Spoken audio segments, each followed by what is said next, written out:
on the song "All Around the World," that's who you was talking about when you was like, "Yo, what up, Unc? Yeah, shit, I've just been touring and shit like that." Oh, nah, yeah, nah. I was just talking about. I think I just said, "Hey, what up, man?" I think it was just like just kind of like a generic conversation to a friend. Oh, okay. Just touring and shit. Yeah. Now my uncle, he's came out. He's done a lot of cool shit. Yeah, man, that's dope, man. So back to that album, man. In the song "Press Rewind," it seems like you dug real deep into your upbringing, and man, Another one of my favorite bro, songs I ever made. Right I there. could feel the emotion when I play that song, and if to me it seemed like it was something that you really needed to get off of your chest, man. Like you could hear and feel the passion when I listened to that song. So, what does that song mean to you? As just what does that song mean to you? I think with that Press Rewind, like I said, it's definitely one of my favorite songs from a immature standpoint. Like sometimes, you got to retort back and then some, all of it's real. Yeah. All of it brings up real feelings. But I think like I had to get some issues out there with my dad and my brother and just kind of say them and just get them out there. And just, I wish I could go back and we could fix all this shit didn't happen, but it did. But, oh man, I love that fucking song, man. I love that song shaped the sound of that album because that's that beat. And I got that beat and another one I got that shaped that. So I was like, okay, cool. Now we're on the right path. Yeah. The "I'm Only Human" was crazy too, bro. Yeah, "I'm Only Human" was cool because it was that the same album? Yeah, same "I'm Only Human" was cool because it was like a later on added one that I got, man. That was dope, man. That turned out really great. Who played that fucking violin, bro? Man, Ashanti, the mad violinist. I was hoping you was gonna say Damien Escobar. Nah, so Ashanti, the mad violinist, is the same guy who played with Wolf on stage when I met him. Okay, bro. He's Grammy nominated, maybe even Grammy awarded. Yeah, he's huge. Yeah, he's just super skilled. But he couldn't come to Kansas City to shoot the video because I had to go to Kansas City to shoot all my videos for Strain. Yeah. And so we had the girl learn the part, and she did an amazing job too. But unfortunately, I don't think he cares. But for him, it looks like she's the one that wrote the part, even though she did an amazing job. But Shanti the mad violinist, man, killed that shit. That shit's so deep at the end, man. Killed that, man. Like I picture outline. I picture like I'm literally driving down the road listening to that song, playing the air violin. You know how motherfuckers play the air guitar? I'm playing the air violin. Yeah, that shit's dope. Crazy, bro. So, how long did it take for your parents to understand that you was wanting to be a rapper, man, and that this could probably work? Well, I think around 2003 they saw that. Around 2003 I think I started being able to rap better. Like, growing up, you're making shit songs and you think you're the dope rapper, and you listen back, you're like, ew, that was bad. Around 2003, 2004, I started getting decent, and they came out to see a couple shows where I'd be like, back then they do like gong shows and shit like that, and I would just murder shit. You know what I'm saying? So they could tell I was better than the competition. Yeah. So, but to be honest, man, that's the thing. I mean, they just support. They're here to support. It's like, I got the type of parents that's like, it's fucked up because it's where it went. It's like, because they know they're my fucking parents. They're like, your dad's Johnny, we're just worried about you going broke and having to wash dishes again the rest of your life. It's like, God damn, man, how about some positive reinforcement? But, hey man, they're realistic. They're not fucking. They're not naive to how shit works and what's going on. So, I think to this day, I thought they're really proud of me. You know what I'm saying? Yeah. And they're really proud of me and really proud of what I've done, and they're very proud of me and very supportive. But it's an unstable place, and touring does do a lot on the body. So as a parent, you worry about your children. Yeah. Dying or getting ill or whatever it may be. Yeah, definitely, man. So I've caused them all kinds of hell up and down. I'm sure a lot of sleepless nights. Yeah, but I mean, what's that? I'm sure a lot of sleepless nights too. Yeah. But I mean, if it's like if I was on like 106 in Park for the first time, like that was big to me, right? Yeah. But they don't have the show anymore. For anybody watching doesn't know what that is. Yeah, I know what it is. Show 106 in Park. But I was on there, man. It's like, holy shit, this is the same show I used to watch every day after Rap City. Now I'm on here tonight. Yeah. And it's just like, you know, they can't just hear anybody without like shooting at the screen or talking shit. And it's just like, oh man, just without taking the, you know, just making it seem like it's just not that cool because it's rap. Yeah. You know, but that's stopped. That's stopped. You know, a lot of times went by, and they're really proud of me, man. And they help me out and support me however they can. Yeah. So I'm gonna touch a little bit on the last album you dropped, man. So my favorite song on there is Twin Lakes, of course. Yeah. Right. That Twin Lakes song is so dope. And thank you, man. Like how I said whenever we was talking on your Instagram live a couple weeks ago, like when I heard that song, I had to pull over, man, because my visions get deep whenever I listen to songs, man. Like right. I pulled over and I started over and I visioned myself laying back in my rehab bed and seeing that fucking fire alarm light that you was talking about. And I didn't pray to it or nothing.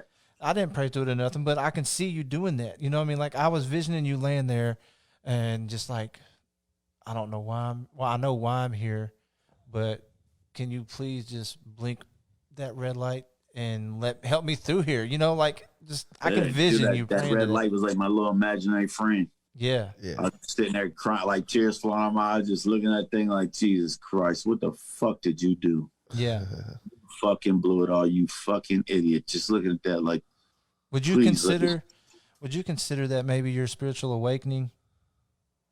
No. I was with that part. Well, just that point in your life, like right there, being at rehab, like, man, I've got to change. This has got to happen. Well, yeah. I mean, I guess maybe I don't know the definition of spiritual awakening. I was in there like just fully like just all kinds of shit, man. It wasn't nothing spiritual about it. It was like, man, I hope that there was spiritual about it, but yeah. I mean, I was praying a lot, but I mean, it was more like thinking of all the fucked up shit and how terrible this is, and I can't believe I actually did this, and I'm here, and I'm fucked. Now I can't quit. I can't leave. I can't do anything. Is my wife gonna drink? What's she gonna do? What's gonna happen after this? Are we gonna is this? I was thinking everything. It was just the worst moment, worst time ever. Yeah. It was fucking terrible. Yeah, that's crazy. Like I was in rehab back in 2011, and while I was there, man, I fucking hated every damn minute of it. It was so horrible. I couldn't wait to leave there, and I was sent there DOC. So if I had to leave, if I left, I was going back. You know what I mean? So that definitely helped me stay there. But now being out of there almost 10 years, it saved my life. You know, so it wasn't as bad as I thought. My life as well. Yeah, it wasn't as bad as I thought it was when I was there. You know, I guess it might be because we're out now. But, right. I mean, I guess for me, like, it definitely saved my life. And it was a life changer. I mean, I didn't get comfortable in there till about like the third week, almost till the end. But like, I don't know. I just like, I was so much like older than everybody else in there. Yeah.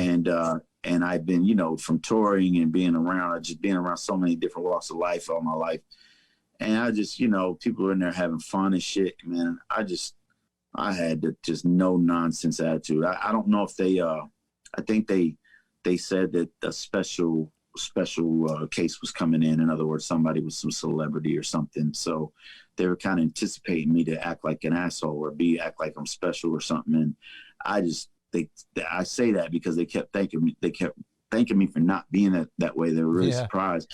I was just so sad that I was in there and just in that environment. I just totally just shut down and didn't talk or didn't do anything. I talked a little bit, but yeah, it was just crazy, man. It's crazy times. But the fire alarm nights though were my first 3 nights in detox. Oh man. So that's when that was, those detox nights. That was rough. Oh, I can only imagine, man. Yeah, it's crazy. That's nuts. So but hey, made it through just like you did. You know what I mean? Man. It's like, hey, that shit works. But I definitely felt like there were a lot of people a little too happy in there. Like, what the fuck's wrong with y'all, motherfuckers? What's wrong with you, man? We're in fucking rehab. Like, this ain't fucking camp, man. What your parents pay for this shit? Straighten up, motherfucker. So what's in store for Rittz? What's the future you got for Rittz? Man, future's looking good right now, man. So my new album Picture Perfect comes out 10/9, October 9th. I got a new single out right now with Tech Nine called Picture Perfect on YouTube. Yeah. Just released my video Fucked Up Day yesterday. It's out on YouTube. That's dope. Yeah, and I got another single dropping then before the album. Then the album drops. And then I got more videos that come after that are already shot. And then I just finished like a few days ago my Christmas album, Rittz, which is just 10 songs that just start to finish. Yeah. Just basically like putting on a Christmas special that I wrote. Hell yeah. And let that bitch run. Hell it covers all like peaks and valleys of the holidays. That's funny shit. It's funny, it's perverted, it's deep, it's holy, it's like there's a lot of shit going on, man. Like I can't wait for that one. I'm so proud of it because I never attacked an album like this before. I never once have I done that. Like wrote as I went in the order of how I wanted the songs to go. I normally write first, then put them in the order. Yeah. But I was writing to them how I wanted it to flow, like a little movie. But so the Rittz album, then after that, I got about 35 more songs to record, so 2 more hours probably. Yeah. Already written. So That's then dope. my main focus is to get those songs recorded about January. So while those get to come out, I can start focusing on the starting artist and get back to the cooking stuff and get that set up and do the cookbook and really start diving into that. But then, man, I'm trying to get put up an Off Guard, man. I'm trying to put out Hitman Shawty. I'm trying to I got projects, man. I've been, like I said, the R&B stuff. I've been working with different people. I'm trying to write songs. Doing some songwriting. So a lot of great things that are happening for me right now, man. That's it's just good to hear, man. It's a lot to take in. That I'm definitely excited in for the future, man. Since you got that so much stuff coming. Because of course, like I said, I've never been in a point ever, and I'm almost there. Like after where I can from the minute this album drops, I can pretty much flood everybody with music till next spring, which I've never ever done. So I'm just. Go ahead, my bad. Oh no, I'm just excited. Oh, you should be, man, and it's different. It's different now doing it with more of a clear mind, I'm sure. So what is your take on now where music is consumed so differently now? What is your take on? Do you focus more now on dropping singles, or do you focus more on albums? Albums are almost obsolete, man, because the way people purchase music. I think that one we're still learning, right? So by the time we learn, like, hey man, I think it's smartest to drop a single every week, then that'll change, and it'll be like, oh, that's not the move anymore. Yeah, people like this now.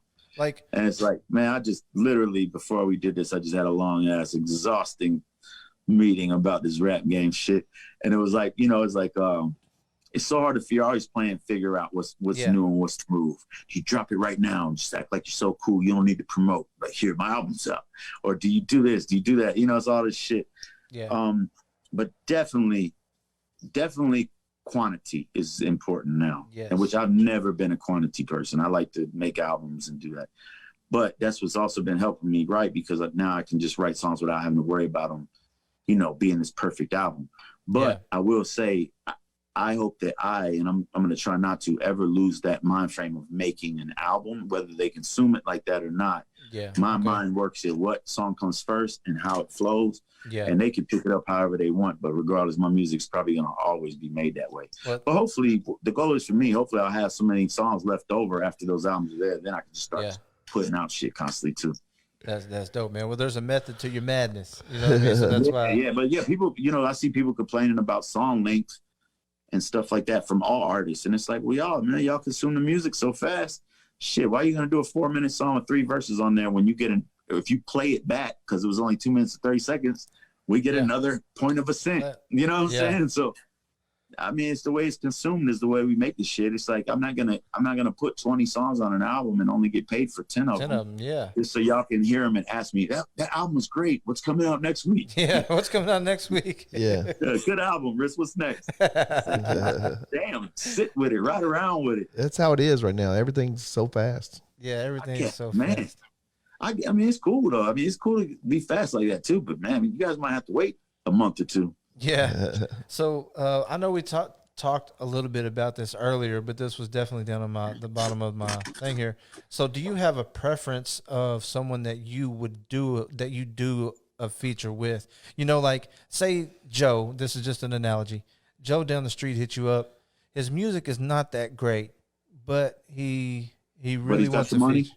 Well, not just the money, because I know it's not always about the money. I didn't want to put that in there, you know. It is But about the money if Joe sucks. yes, well, of course, yes. If Joe But sucks and Joe's got the money, Joe gets a I'm on feature. Joe's record. Yeah. Most rappers won't do that shit. Most of them have some more integrity. Yeah. But my thing is this: it's the wrong place to insert your integrity at. It brings down your value. It's like, no, it doesn't. You're just making Joe happy and you're getting the money. Yeah. Because like, you're always gonna put your 100% in it, regardless. Always. Yeah. Yeah. Always. So his shit might be whack on the same song, but your shit's always gonna be hot. Right. And then 9 times out of 10, man, and this is not saying, this is just speaking in general. Yeah. This is not saying like, I hope, like, because I just got some paid features last couple of weeks and they've actually been really good. But 9 times out of 10, the people, you get so many people bullshit. Yo, man, I hit you about that feature, and you're like, fuck yeah. You start doing a start counting money you don't have in your head. All of them flake out. They never come through. The people that got the money are the worst. You know what I mean? Yeah. Yeah. The people that got the money are the worst normally. Not in all cases. So has someone? But back to what you're saying though. Maybe go with your original question though. Did that answer it? Or Yeah, was that pretty like, much answered it. Yeah. So Yeah. So- because that's it. but that shows the type of person that you are, though. You're a humble dude. You're really humble, and to me that shows you're a good dude. You know what I mean? I mean, I try to be. It's like, and I know saying about the money is that this and the other. Trust me, I've done a lot of features for the Joes in the world for no money too, and sometimes I'll even go out of my way to do that just to make them happy. Like, holy shit, I got a Rittz feature. I didn't. I got it back. If having a Rittz feature means that much to them, shit, man, I can just do that real fast. Cool, I'll make it happen. But then as soon as you do that once, man, and you get emails of people, they'll actually bring up the first one. I heard you did this for free, and just use your kindness. Man, like, God damn, man. And I know this isn't too much of the same, but we own a construction company too, and it's that way too. They're like, well, Linda down the street said you charged her $2,000 to put her cabinets in, and you're charging me $4,500. Yeah, Right. So like, and then you got to be nice to them instead of going, hey, it's not your fucking business. Exactly. You know what I'm saying? My plumber was saying, he's like, don't tell them how much I charged you. Right. That's why a lot of artists are assholes though, because they have that attitude. Hey man, it's like fuck you, because you got to be, because you get that so much, you end up getting bold and being a dick. Yeah. I tried not to, if I ever have, to anyone. I fucking embarrassed, but I've always tried not to be that way. But it's hard, man, because the people, expect a lot out of you, man. They only understand rudeness sometimes. Like, how sometimes they only understand, man. Hey, man, shut the fuck up, as opposed to please.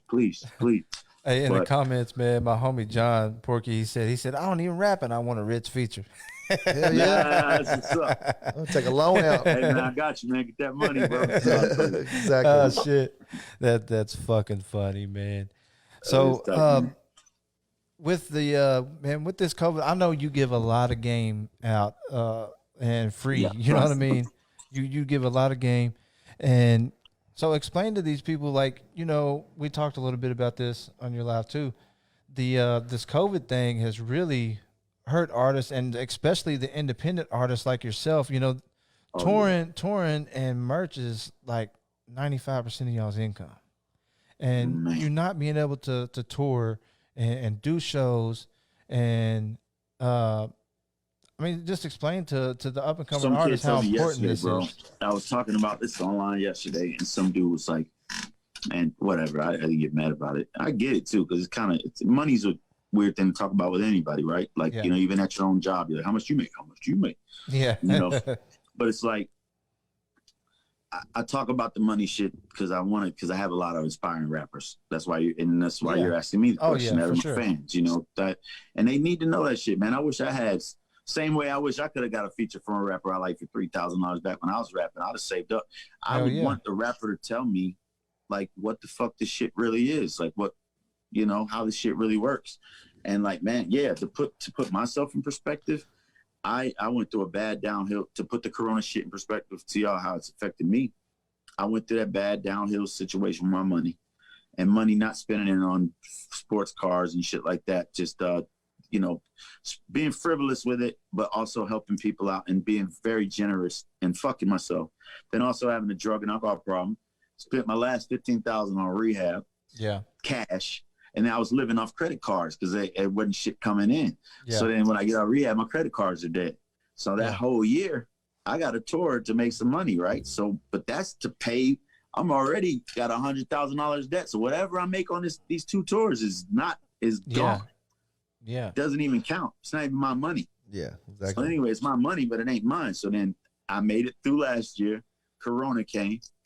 Yeah. And here we are. And if you put in perspective, like I canceled 2 to 3 tours this year. So it's like almost $300,000. I haven't earned any income this year besides just some features and some checks. So it's like, man, dude, when I'm sitting there online, like begging people to subscribe to my YouTube, man, it's like YouTube, subscribe to my fucking YouTube. So I could, because it's like, yo, it's hard. It's hard right now. It's fucking hard to get YouTube subscribers.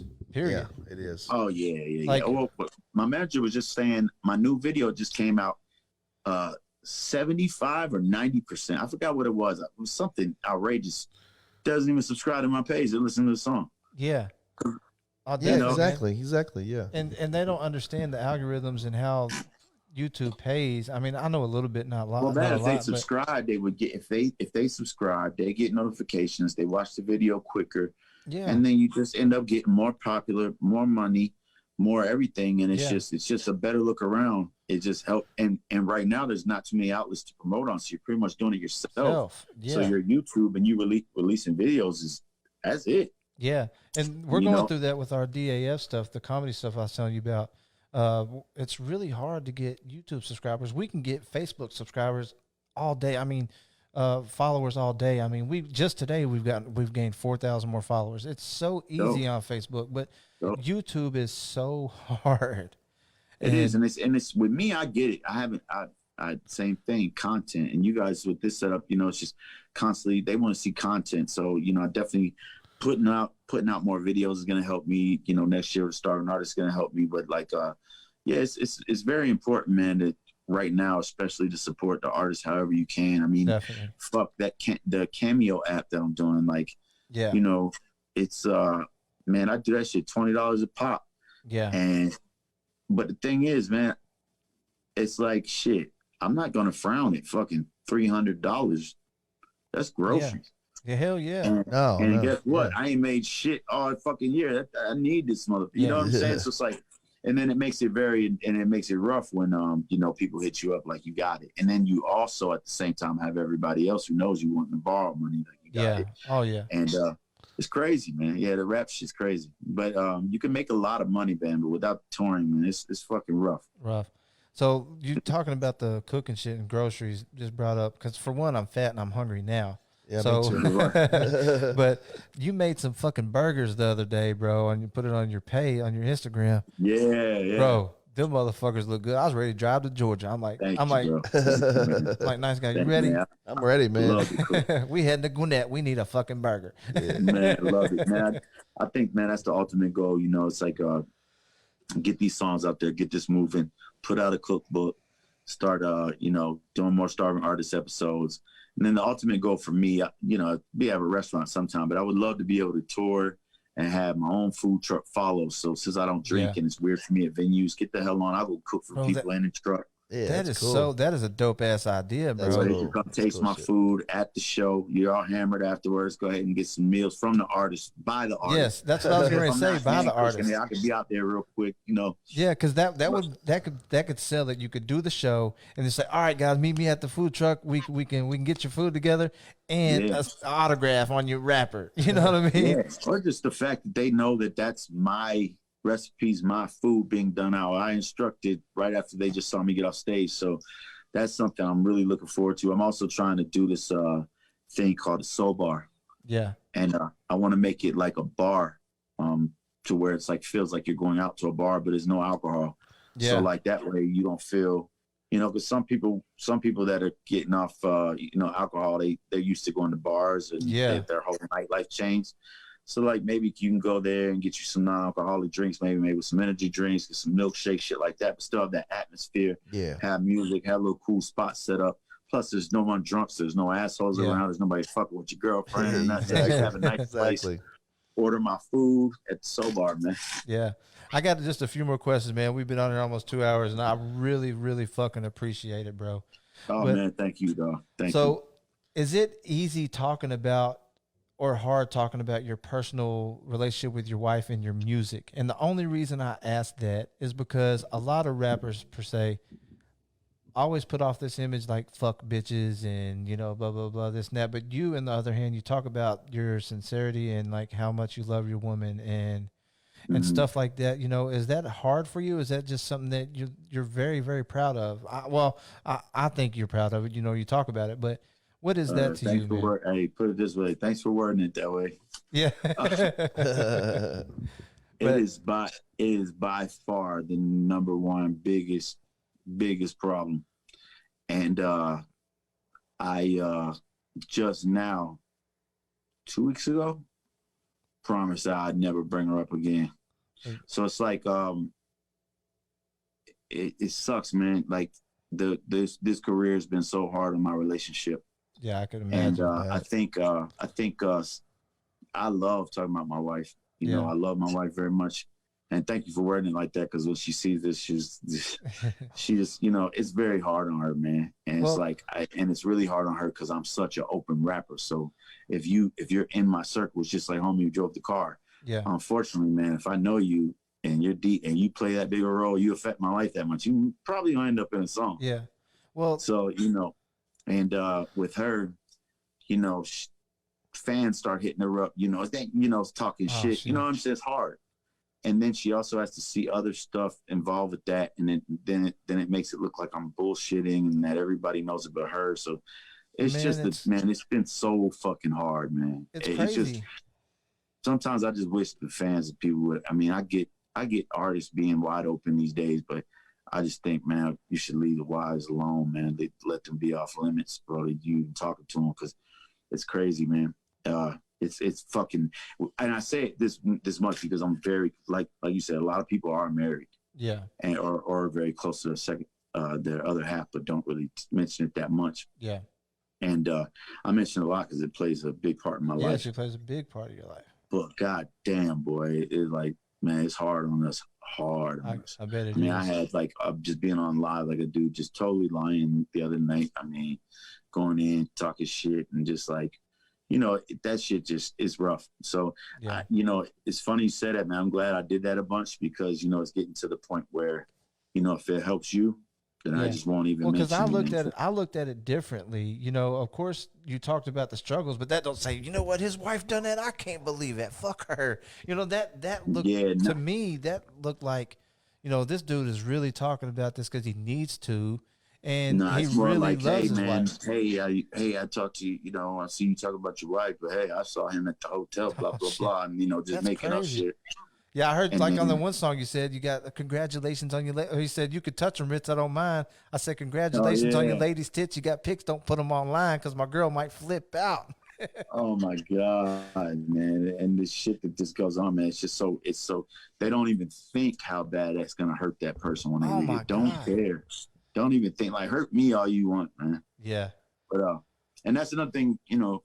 Yeah. So it's cool. I really like rapping about it because, one, it's my situation. My wife is very important to me. But at the same time, it does invade her privacy too, and she has to deal with all that. So like everybody knows about everything, and you know, I don't give a fuck. I write it, and I don't take her feelings into consideration. So that causes a lot of issues. But you know, I'm glad I got it out there though. Oh, definitely, man. Yeah. Well, I see that my wife up. No, I'm just kidding. I see that my wife. Hey, hit up my wife. I'm gonna beat you up in real life. You got that right. Believe it or not, I don't even know her name, man, because that's not never any of my issues, but concerns. No, I'm just talking shit. I was talking shit. It's just like, man, you know, it's just something that no matter how much success comes my way, that gift keeps on giving, bringing me right down to pain. You know what I mean? Hey, we got the couch people in the comments, man. That's so crazy. I even seen this on your live the other day. He was like, "What's the couch?" Oh yeah. Fuck your couch, man. Shit. But anyway, what is that? What they say is when somebody's plugging something on live. No, like I guess it's like they're trolling. You know what I mean? Like, I heard you got a couch for sale. You know, I guess I don't know. I don't know what that is That's either. what that I was is. wondering what the hell that was. Yeah, they Yo, keep. whoever wrote that, man, you're such a dork. Oh man, that's so crazy. You are the biggest nerd. Dork, he ain't got nothing else to do. Keep your couch off our couch. Now we're gonna be Yeah. those dickhead Rich, the real Rich. You suck. Yeah, there you go. You and your couch comment. Yeah, fuck you and your couch. Can't wait till that goes out of style, man. Man, Pick that's something crazy. else, man. Hey, so I see it now too, like with the last video you put out, that your family's getting really involved. And what do you like that, man, or what? Oh, dog, I've had the greatest experience with that.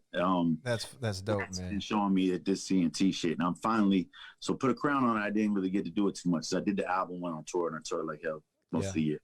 I was newly getting sober this time, man. I'm writing videos, doing shit, putting it together with my resources, doing all that, man, and using a lot of my family for favors and help, and recording at my house. And my wife even got on the speaker. She even got did some ad-libs for me, which she never talked on the mic ever, and I got it to. I was like, you could have did this all these fucking years. Yeah. And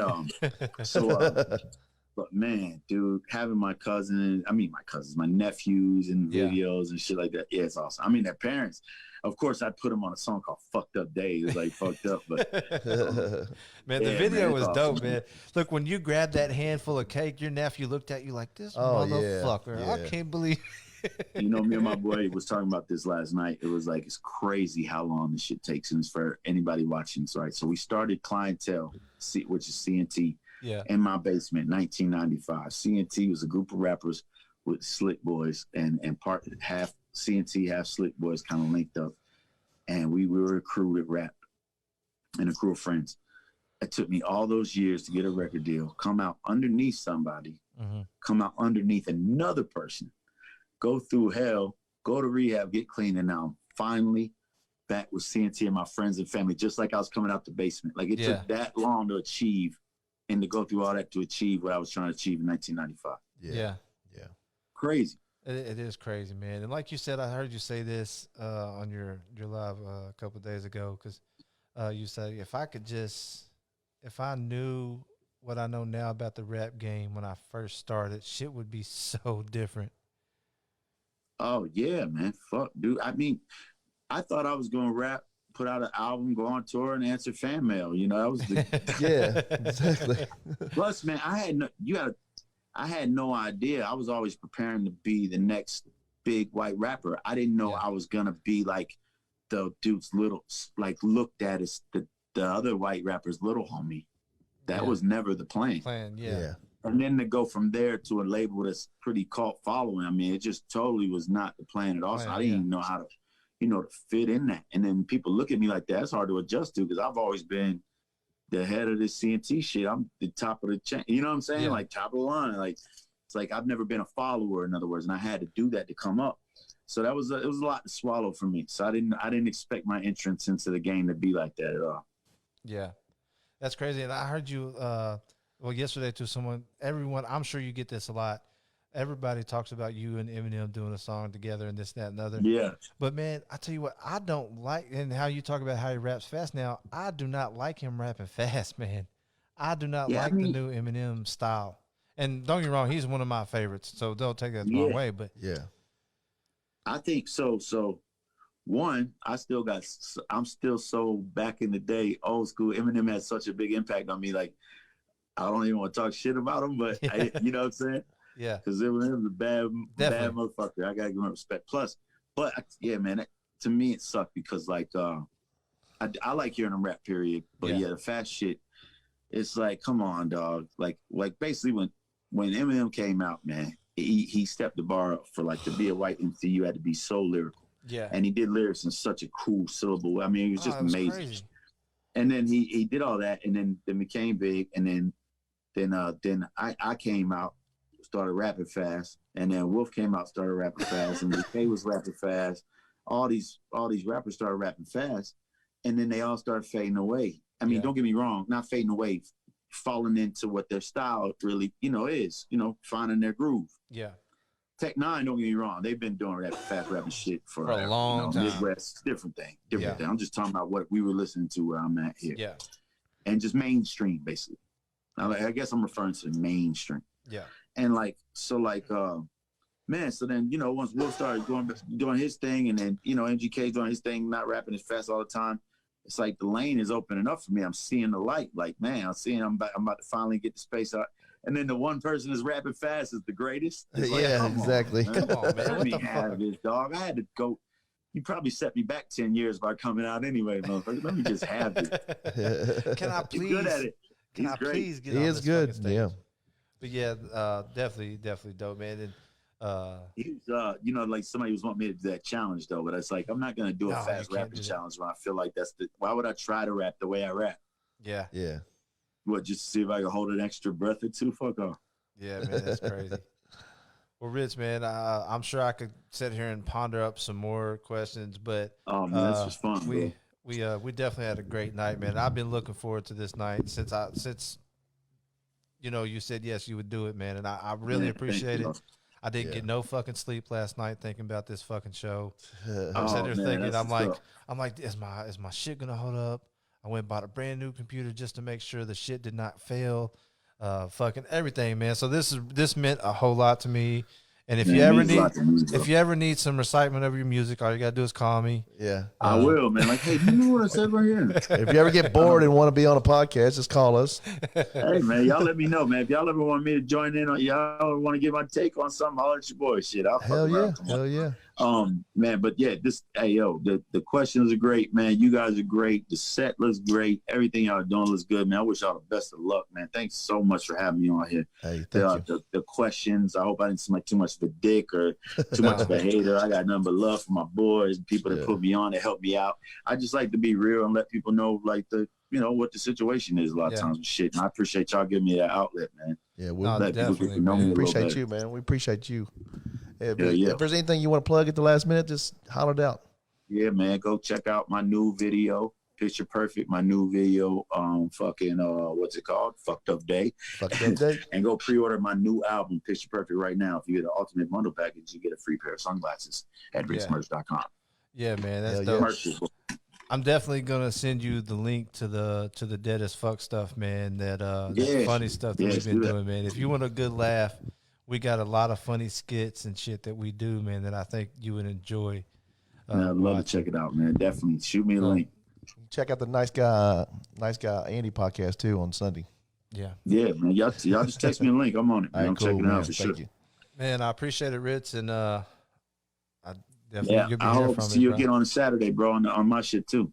Yeah. I try to tune in every time, man, and I definitely be paying attention. So Yeah, well, y'all keep an eye out for me, man. I got a lot of stuff dropping coming soon, man. So Hell please yeah. keep an eye out, man. And thank you again, man. no, you're good. I'm gonna tell these people this one more time before you get off here. I'm giving away my Rittz shirt, man. You all have to share, follow my page, stuff like that. And Rittz told me his favorite number. So, but you have to inbox me the number so I can have the time step of who texted to me first. So you gotta be the first one that texts me the right number. So Rittz, man, I really appreciate you tuning in, man. And I just, Thanks, man, bro. tonight Thank you. was dope, man. Hey, don't be a stranger, brother. Oh, yeah. Y'all neither, man. I'm right here, man. You got my number, man. Holler at me anytime, man. Text me any links, anything. Let me see this so I can repost whatever y'all got, man. Let me know what's up. All right, bro. Y'all have a good night, man. Hey, go Much cook some love. good food, man. Yeah. All right, thank y'all, All man. right, man. Thank you, Peace, bro. brother. Yeah. Yep. Yeah, man. So that was Rittz, man, and Damn, man. that shit was dope, man. It was, dude. That was a really good show, and I wish I had so many questions. I felt bad. I'm sitting there asking the questions, and I'm like, fuck, I need to let Andy talk and let Andy say something. But you know how it is, man. I get I don't have any questions written down, so I had a fuck you're the up. biggest fan of his, so you're his big fan. So I'll let you. I just sit back, Yeah, man. I threw my little questions in there. Yeah, man. That shit was dope, man. I appreciate you all tuning in to my live, man. This is the Hostile Huddle. We go live every Monday, Wednesday, and Saturday. Pick up the merch. Yeah, we also got some shirts, some Hostile Huddle shirts. But what we do is we talk music and we do music reviews. And if you want your music heard, man, send it in to hostile859@gmail.com. If you follow the page, you'll be able to know more of what's going on. Follow the page, and if you do music, send it in, and we'll definitely get your stuff reviewed. Hell And yeah. we do it live. So And we're gonna have more interviews and everything too. So guys, just keep on with us, keep on keeping on with us. Yeah, next Wednesday we have OT the Real. OT the Real. Y'all tune into that, man. It's gonna be another big, nice show like this one. And we should have Joe Green back on it if we can at some point, because this thing went great to date. So yeah, it did. It went really good, man. And yep. I appreciate you all tuning in, man. Thanks, like everybody. the page and nice guy. Yeah, man. Vanilla Nice. Vanilla Night. He's got a lot more shirts coming out, man. And they're dope. He texted me the ideas the other day, and I was like, yeah, that's dope. So, man, I appreciate y'all tuning in, man. So until next time, we out of here. Be nice.